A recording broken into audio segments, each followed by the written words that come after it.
আমি যে কাজগুলো একদম পছন্দ করি না বেছে বেছে আমার হাজবেন্ড যে সেই কাজগুলোই করাবে। জানো, আমার মাছ একদম ভালো লাগে না, খেতেও ভালো লাগে না, ছাড়াতেও ভালো লাগে না, বড্ড ঘৃণা লাগে আমার। মাছের গন্ধটা যেন আমার ঠিক ভালো লাগে না। কিন্তু ওই যে সকালবেলা গাদাগানি চুনো মাছ নিয়ে এসে হাজির হলো, মেয়েকে রান্না করে দাও। আমি খাই চাই না খাই, আমার মেয়েকে রান্না করে দিতেই হবে। এই কী যে জ্বালা বলার মতন না।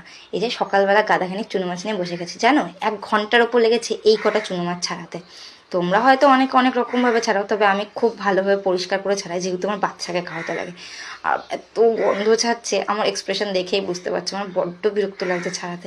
তো তাও কিছু করার নেই, ছাড়াতেই হবে। অগত্যা ছাড়িয়ে যখন ফেলেছি, তাহলে রেসিপিটাও তোমাদের সাথে শেয়ার করে নিই, দেখে নাও। এইভাবে তোমরা কে বানাও আমি জানি না, তবে আমি যেহেতু বাচ্চা খাই সেজন্য আমি এইভাবেই বানাই। একদম কম তেল দিয়ে মাছটাকে হালকা নুন হলুদ মাখিয়ে ভেজে নিয়েছি। আর এই সামান্য পরিমাণে তেলেই কিন্তু রান্নাটা হবে।